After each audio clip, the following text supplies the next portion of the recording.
Assalamualaikum Syarah. Ni baca saja yang terjadi di Aceh orangnya. Punya lagi-laginya syariat Islam di Aceh lebih agak baik pedang ju. Baik pegang syariat ju. Begat Acehnya lagi Medan ju. Jadi adik. Kupa tak pegang syariat Islam di Aceh memang berlaku keorganisasian macam. Sedangkan wateka kena hati orang kaya, hati orang yang nak pangkat dan jabatan orangnya dipegada kasus. Dikarenakan nak sobaya. Nak modal, nak peng, ngamdo syariat.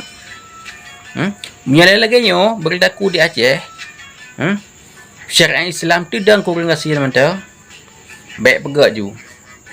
Cok syariat hapus ju. Pegat lagi Medan ju dia macam. Jadi Habis-habis long pegah. Acehnya diperbalut tu. Le pejabat-pejabat Aceh, pemerintah Aceh. Ditigan katanya orang asing. Bianan depa. Watai kenang tu orang kaya. Dilindungi, nak orang-orang yang lindungi dia kena orang kaya. Benan kenang hati orang asing, dibedah-hadang diseret tu. Digibloh-gibloh tu. Menan terkenang ada orang asing, ada tungku. Kadi pegah tungku mana, kadi pegah tungku mana. Yang lagi yang kanun di Aceh, pegat hapus ju. Jadi hana lawa katanya. Pegat lagi Medan ju hana le. Awakkah aku pegah apa pemerintah Aceh?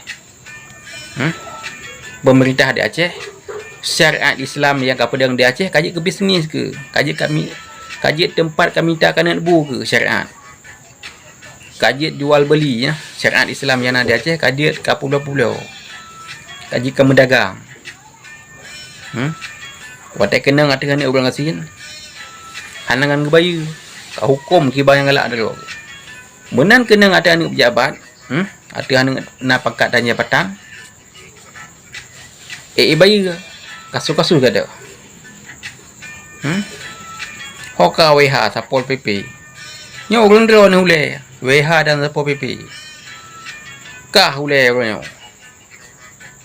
Ci hukum dia. Ci sedot kasusnya. Kasus masalah yang di Banda Aceh yang ajudan DPR Aceh yang dipedrop pada malamnya. Itulah hukum. Dia sedot orangan.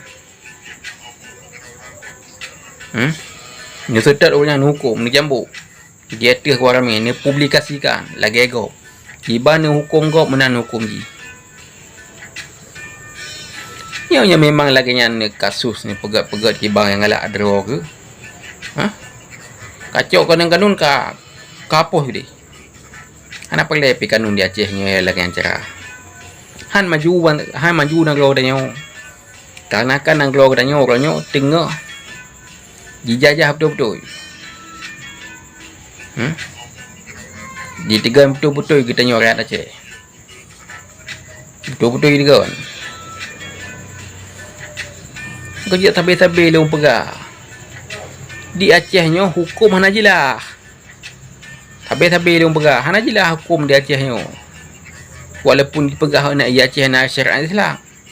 Hana jelah awak amat kanun, hana jelah awak amat syariat di Aceh. Yang nak je lah. Yang lagi yang contoh lagi kita tanya contoh. Nak je lah lagi kan. Sakit hati dia lah lagi kan.